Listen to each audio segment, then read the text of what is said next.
Olá, boa tarde. Agora são 16 horas em ponto pelo horário de Brasília e você acompanha comigo as atualizações do Brasil e do mundo desta quarta-feira, dia 31 de janeiro de 2024. O Copom voltou a se reunir nesta quarta-feira para definir a taxa básica de juros. A expectativa é de que uma nova redução possa colocar a Selic no menor nível em 2 anos. O Comitê de Política Monetária do Banco Central se reúne nesta quarta-feira e a taxa básica de juros da economia deve baixar de 11,75% para 11,25% ao ano. O corte de meio ponto percentual é a aposta da maior parte dos economistas dos bancos. Se confirmada, essa será a quinta redução seguida na taxa Selic, que cairá ao menor patamar desde março de 2022, quando estava em 10,75% ao ano. Considerando o comportamento da inflação, a projeção do mercado financeiro é de que a taxa de juros continue recuando ao longo de 2024 e que termine este ano em 9% ao ano. Normalmente, para definir a taxa básica de juros e tentar conter a alta dos preços no sistema de metas de inflação, o Banco Central faz projeções para o futuro. Com isso, a instituição já está mirando na meta do ano que vem e também para o primeiro semestre de 2025. Isso acontece porque as mudanças na taxa Selic demoram de 6 a 18 meses para ter impacto pleno na economia.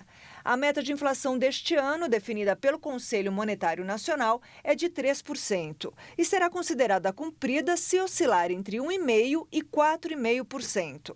Na semana passada, os economistas do mercado financeiro estimaram que a inflação de 2024 somará 3,81% e a de 2025, 3,50%.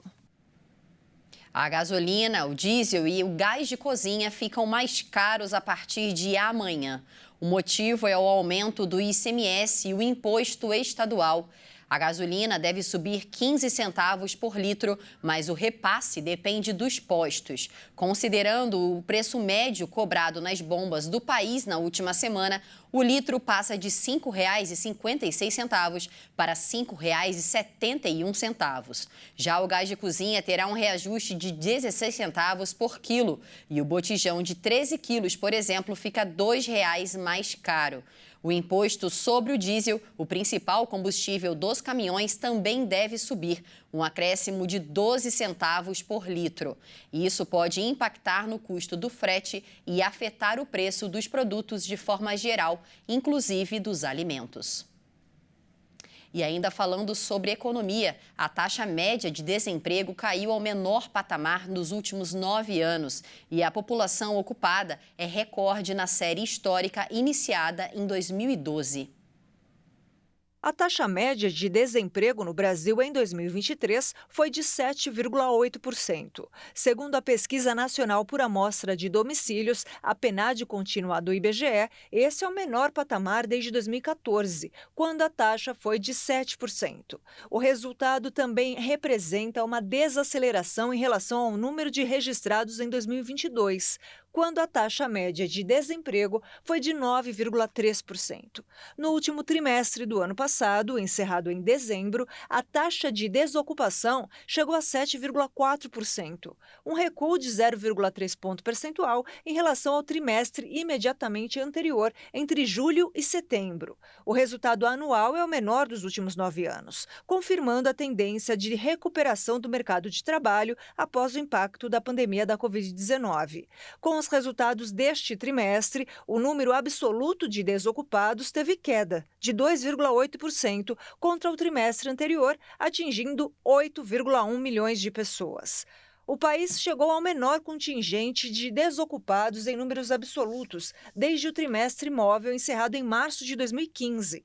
No trimestre, também houve crescimento de 1,1% na população ocupada, que chegou ao recorde de 101 milhões de pessoas, maior número da série histórica iniciada em 2012.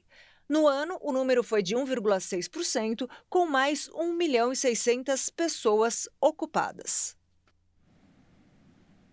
O bloco BRICS expandiu nesta quarta-feira com a entrada do Egito, Etiópia, Irã, Arábia Saudita e Emirados Árabes Unidos. Os países confirmaram a adesão ao bloco depois de terem sido convidados em agosto do ano passado.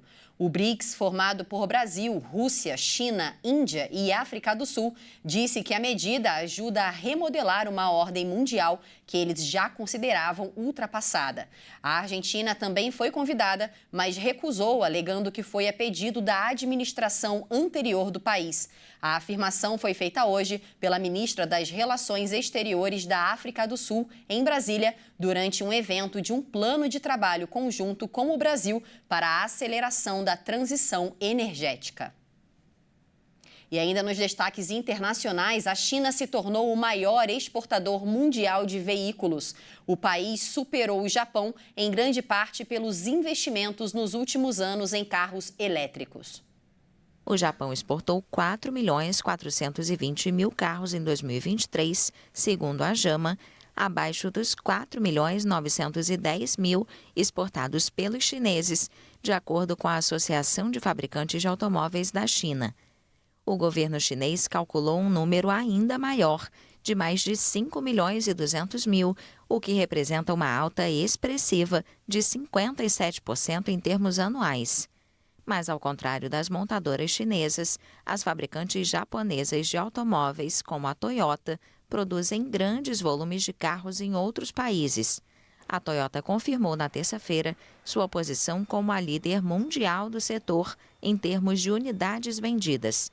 Em 2022, a produção de veículos no Japão, excluindo as motocicletas, alcançou 7.840.000 unidades, mas sua produção no exterior atingiu 17 milhões. As empresas japonesas se comprometeram a aumentar sua presença no mercado de carros elétricos. A chinesa BYD superou este mês a Tesla como a maior vendedora de carros elétricos no mundo, graças em parte ao forte apoio do governo ao setor. Mas o sucesso da China no setor de elétricos deixou suas empresas em uma situação incômoda com as agências reguladoras dos mercados ocidentais, onde enfrentam acusações de práticas anticompetitivas. Nos Estados Unidos, o país voltou a aplicar oficialmente sanções contra a Venezuela depois que a Suprema Corte do país impediu a candidatura presidencial da líder da oposição, Maria Corina Machado, uma medida que o governo do presidente Nicolás Maduro chamou de chantagem grosseira e indevida.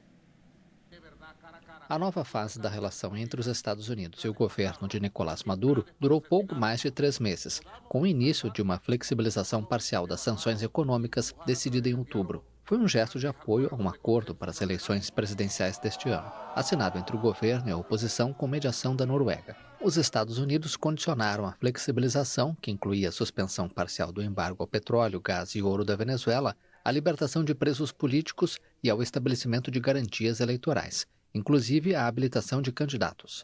O porta-voz do Departamento de Estado americano, Matthew Miller, anunciou que os Estados Unidos não vão renovar a licença que dá alívio ao setor petroleiro e de gás quando expirar em 18 de abril de 2024, em represália à decisão do tribunal. E essa edição fica por aqui. Você acompanha outras informações logo mais às 5 da tarde com a Beatriz do Vale. Uma ótima tarde para você. Tchau, tchau.